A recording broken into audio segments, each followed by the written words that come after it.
श्री स्वामी समर्थ। नमस्कार मंडळी, स्वागत आहे तुमचे माझ्या यूट्यूब चॅनलवरती। आजचा दिवस तुम्हाला खूप छान सुखाचा आनंदाचा जाओ हीच स्वामींच्या चरणी प्रार्थना करते आणि आज या नवीन व्हिडिओला सुरुवात करते। उद्या आहे 18 नोव्हेंबर, वार सोमवार आणि या दिवशी आलेली आहेत संकष्टी चतुर्थी। प्रत्येक महिन्यामध्ये संकष्टी चतुर्थी ही येते आणि प्रत्येक चतुर्थीचं महत्त्व हे देखील वेगवेगळं असतं। कार्तिक कृष्ण पक्षातील चतुर्थीला गणाधिप संकष्टी चतुर्थी असे म्हटले जाते। हा दिवस गणपती बाप्पांना समर्पित आहे।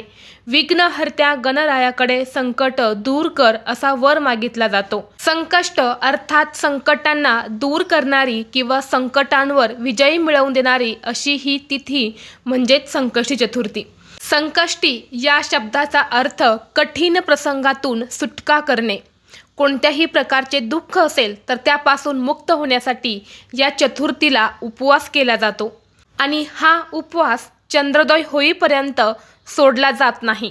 चंद्रोदय झाल्यानंतर चंद्राची पूजा करून हे व्रत सोडले जाते आणि तरच त्या व्रताचं फळ जे आहे तर ते आपल्याला मिळत असतं। हा दिवस अतिशय महत्त्वाचा आणि शुभ असल्यामुळे या दिवशी आपल्या वास्तुशास्त्रामध्ये करण्यासाठी काही प्रभावी उपाय सांगितले जातात। आज या व्हिडिओमध्ये मी तुम्हाला एक अत्यंत प्रभावी असा उपाय सांगणार आहे।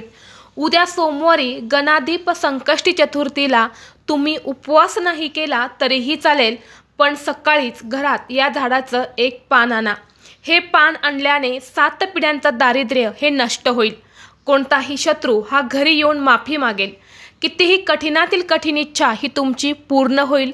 बाप्पा तुमच्यावरती प्रसन्न होतील असा हा एक उपाय आज या व्हिडिओमध्ये मी तुमच्यासोबत शेअर करणार आहे। त्यामुळे तुम्ही हा व्हिडिओ स्किप न करता शेवटपर्यंत पाहत राहा।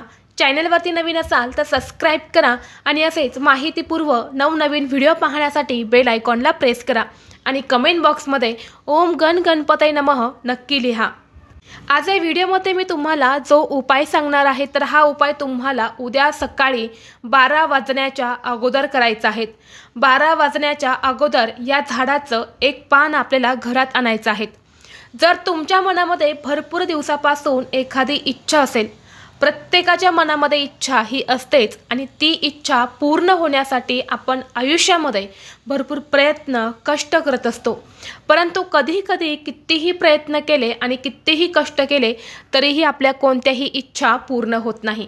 कारण आपल्या कुंडलीमधले ग्रह जे असतात तर ते कमकुवत असतात आणि म्हणून आपल्या प्रयत्नांना यश मिळत नाही। जर आपण विशेष तिथीवरती काही उपाय जर केले तर नक्कीच आपल्या कुंडलीतले सर्व ग्रह हे मजबूत होतात आणि आपल्या प्रयत्नांना यश मिळत असते। जर तुमच्या मनामध्ये नोकरी प्राप्तीबद्दल इच्छा असेल, धनप्राप्तीबद्दल इच्छा असेल किंवा नवीन घर खरेदी करण्याबद्दल तुमची इच्छा असेल किंवा कर्जमुक्तीबद्दल तुमची काही इच्छा असेल, घराची मुलांची पतीची प्रगती होण्याबद्दल तुमची इच्छा असेल तर त्यासाठी तुम्हाला हा जो उपाय आहे तर तो करायचा आहे। तसेच तुमच्या जीवनामध्ये काही शत्रू असेल आणि त्या शत्रूंचा तुम्हाला वारंवार त्रास होत असेल, त्या शत्रूंमुळे तुमच्या कामामध्ये अडथळे येत असेल, तुमची महत्त्वाची कामं पूर्ण होत नसेल तर असा शत्रू त्रास शत्रुबाधा दूर होण्यासाठी सुद्धा हा उपाय अत्यंत प्रभावी मानला जातो। उपाय करण्यापूर्वी तुम्हाला सकाळी लवकर उठायचं आहे, स्नान करायचं आहे, स्वच्छ कपडे परिधान करायचे आहेत। तुमच्या देवघरामध्ये गणपती बाप्पांची मूर्ती असेल तर मूर्तीवरती तुम्हाला शुद्ध पाण्याने अभिषेक करायचा आहे। अभिषेक केलेले जे पाणी असणार आहे तर ते सर्वांनी घरामध्ये तीर्थ म्हणून प्यायचं आहे। यानंतर गणपती बाप्पांची मूर्ती ही तुम्हाला देवघरामध्ये ठेवायची आहे। गणपती बाप्पांना तुम्हाला हळदी कुंकू, अक्षदा, फुले अर्पण करायचे आहेत, दुर्वा अर्पण करायचे आहेत। जर तुम्ही प्रत्येक महिन्यातल्या संकष्टी चतुर्थीचं व्रत करत असेल तर व्रताचा संकल्प करायचा आहे। संकल्प जेव्हा आपण करतो तेव्हा आपल्याला आपल्या व्रताचं फळ जे आहे तर ते मिळत असतं। म्हणून कोणतेही व्रत करत असताना व्रताचा संकल्प हा अवश्य करावा आणि यानंतर तुम्ही हा उपाय 12 वाजण्याच्या आत कधीही करू शकता। आपल्या हिंदू धर्मामध्ये अशी काही झाडे झुडपे आहेत त्यामध्ये साक्षात देवी देवता वास करतात। त्या झाडांची पूजा केली जाते, त्या झाडांना पूजनीय मानलं जातं। त्यामध्ये एक झाड आहे ते म्हणजे जास्वंदाचे झाड। बघा, गणपती बाप्पांना जास्वंदाचं फूल हे अत्यंत प्रिय आहे। जेव्हा एखादा व्यक्ती लाल जास्वंदाचं फूल हे बाप्पांना मनोभावे अर्पण करून इच्छा व्यक्त करतो तेव्हा गणपती बाप्पांची कृपा त्या व्यक्तीवरती होते आणि सर्व मनोकामना पूर्ण होतात। इतकं महत्त्व या लाल जास्वंदाच्या फुलाला दिले जाते। या फुलाशिवाय बाप्पांची पूजा देखील पूर्ण होत नाही। आणि म्हणून आपल्याला लाल जास्वंदाच्या झाडाचं एक पान जे आहे तर ते लागणार आहेत। पान घेताना तुम्हाला चांगलं घ्यायचं आहे, कुठेही फाटलेलं, चिरलेलं किंवा किड्यांनी खाल्लेलं असं पान तुम्हाला घ्यायचं नाहीत। एक चांगलं जास्वंदाचं पान जे आहे तर ते तुम्हाला घ्यायचं आहे आणि त्याचबरोबर जास्वंदाच्या झाडाची एक काडीसुद्धा तुम्हाला घ्यायची आहेत। हे पान तुम्हाला घरात आणायचं आहे। उपाय आपल्याला आपल्या देवघरासमोरच करायचा आहे। यामुळे देवघरामध्ये दिवा हा प्रज्वलित करून घ्यायचा, आसन घ्यायचं, आसनावरती बसायचं। यानंतर हे पान तुम्हाला हातामध्ये घ्यायचं आहे, थोडंसं कुंकू घ्यायचं आहे, त्यामध्ये पाणी टाकायचं आहे, त्याचा गंध तयार करायचा आहे आणि जास्वंदाच्या झाडाची काडी घेऊन तुम्हाला त्या पानावरती तुमची इच्छा लिहायची आहेत। जी काही तुमची चांगली इच्छा असेल, सांगितल्याप्रमाणे नोकरी प्राप्ती, धनप्राप्ती, कुटुंबाची प्रगती, कर्जमुक्ती किंवा शत्रूंचा त्रास असेल तर शत्रुदोष दूर होण्यासाठी, शत्रूंचा त्रास दूर होण्यासाठी असं तुम्हाला त्या पानावरती लिहायचं आहे। यानंतर तुम्हाला एक प्लेट घ्यायची आहे आणि त्याच कुंकवाने त्या प्लेटमध्ये एक स्वस्तिक काढायचं आहे। स्वस्तिकमधले 4 बिंदू काढायच्या, 2 लाईन काढायच्या, त्यावरती मुठभर तांदूळ तुम्हाला अर्पण करायचे आणि त्या तांदळावरती तुम्हाला हे जे पान आहे तर हे ठेवायचं आहे। पान ठेवताना देठ तुमच्याकडे असायला हवा अशा पद्धतीने हे पान आपल्या त्या तांदळावरती ठेवायचं आणि ही प्लेट जी आहे तर ती गणपती बाप्पांसमोर तुम्हाला ठेवायची आहेत। यानंतर त्या पानाला हळदी, कुंकू, अक्षदा, फुले तुम्हाला अर्पण करायची, धूप, दीप, अगरबत्ती ओवाळून घ्यायची आहेत आणि 21 दुर्वा तुम्हाला घ्यायच्या आणि त्या 21 दुर्वा तुम्हाला बाप्पांना अर्पण करायच्या आहेत। आता 21 दुर्वा तुम्ही बाप्पांच्या चरणी अर्पण करू नका।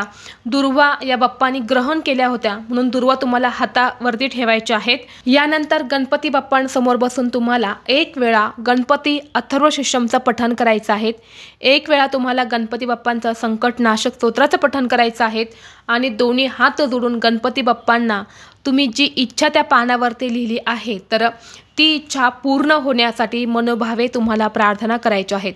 संपूर्ण दिवसभर हे पान तिथेच तुमच्या देवघरामध्ये ठेवायचं आहे। देवासमोर दिवासुद्धा तुम्हाला सायंकाळपर्यंत चालू ठेवायचा आहे। सायंकाळी 4 वाजल्यानंतर तुम्हाला काय करायचं आहे, ते पान तिथून उचलायचं आहे। ज्या दुर्वा तुम्ही बाप्पांना अर्पण केल्या होत्या तर त्या दुर्वा त्या पानावरती ठेवायच्या। ज्या तांदळावरती तुम्ही हे पान ठेवलं होतं त्यातले तुम्हाला 21 अखंड तांदूळ काढायचे, त्या पानावरती ठेवायचे, एक धागा घ्यायचा, या 2 वस्तू त्या पानावर तुम्हाला बांधून घ्यायच्या आहेत आणि ही वस्तू घेऊन तुम्हाला जायचं आहे तुमच्या घराजवळ असणाऱ्या गणपती बाप्पांच्या मंदिरात।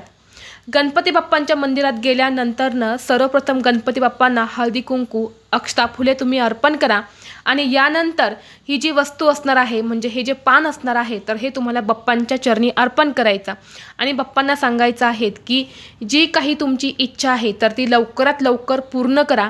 तुमचा आशीर्वाद माझ्यावरती सदैव राहू द्या। तुमच्या कृपेने कोणतेही संकट, विघ्न हे घरावर किंवा माझ्यावर येऊ देऊ नका अशी तुम्हाला मनोभावे प्रार्थना करायची आहे। आणि असा हा एक उपाय करून तुम्हाला घरी यायचं आहे। बघा, जो पण व्यक्ती चतुर्थीचं व्रत करून बाप्पांची विधिवत पूजा करतो त्या व्यक्तीवर कधीही कोणतेही संकट येत नाही। संकट येतात परंतु त्या संकटातून बाहेर निघण्याचा त्या व्यक्तीला योग्य मार्ग मिळत असतो। यामुळे तुम्ही सुद्धा प्रत्येक चतुर्थ व्रत करणं शक्य नाही झालं तरीही चालेल, परंतु बाप्पांची पूजा तुम्ही अवश्य करत चला। व्हिडिओ तुम्हाला आवडला तर लाईक करा, चॅनलवरती नवीन असाल तर सबस्क्राईब करा आणि हा व्हिडिओ आपल्या मित्रपरिवारासोबत शेअर करा। चला तर मग भेटू असंच पुढल्या एका नवीन व्हिडिओमध्ये। तोपर्यंत सर्वांना श्री स्वामी समर्थ।